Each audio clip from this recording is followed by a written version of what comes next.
लाडक्या बाळा, साष्टांग दंडवत घालावा आणि चरणांवर मस्तक ठेवावं असा माझा समर्थांचा दरबार. तू गाभाऱ्यात येऊन नतमस्तक होण्याआधीच तुझं दुःख माझ्या चरणांपर्यंत पोहोचलं आहे. तुझे हे पाणावलेले डोळे बघून माझं हृदयही भरून आलंय.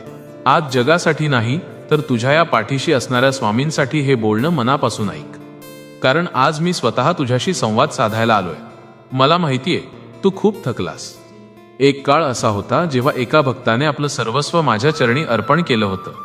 त्याचं घर सुखासमाधानाने नांदत होतं. पण अचानक काळाने झडप घातली आणि एकामागून एक संकट आली. ज्या माणसांना त्याने रक्ताच्या नात्यापेक्षा जास्त मानलं त्यांनीच त्याच्या गरिबीची थट्टा केली. परिस्थिती इतकी खालावली की त्याच्या घरातल्या देवाऱ्यातला दिवा विझण्याची वेळ आली.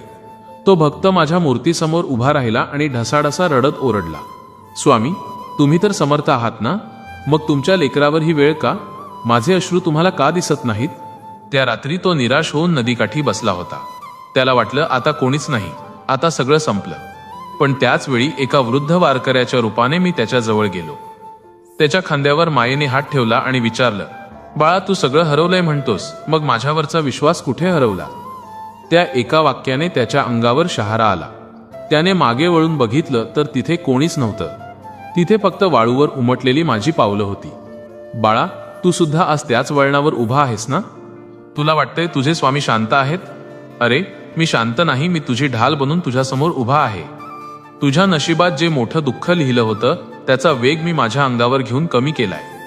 तू आज जिवंत आहेस आणि पुन्हा लढण्याची जिद्द ठेवतोयस, हाच माझा सर्वात मोठा चमत्कार आहे.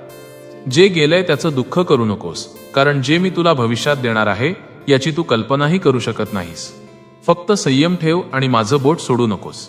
जगाने तुला नाकारलं तरी चालेल, पण या समर्थांच्या हृदयात तुला कायम स्थान असेल. आता तुझे हे अश्रू पुस आणि पुन्हा एकदा स्वाभिमानानं उभं राहा. तुझे कष्ट आणि तुझा प्रामाणिकपणा मी कधीच वाया जाऊ देणार नाही.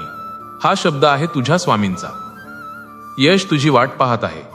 भिऊ नकोस, मी तुझ्या पाठीशी आहे. हे केवळ शब्द नाहीत तर माझं वचन आहे. बाळा, जर तुला माझं प्रेम आणि अस्तित्व जाणवत असेल तर आताच कमेंटमध्ये स्वामी माझी साथ कधीच सोडू नका असं लिहून मला मनापासून हाक मार. तुझी ही हाक माझ्या काळजापर्यंत नक्की पोहोचेल. हा संदेश अशा प्रत्येकापर्यंत पोहोचव जो आज एकटा पडलाय. बघ, तुझी प्रत्येक चिंता मी कशी मिटवतो ते. श्री स्वामी समर्थ.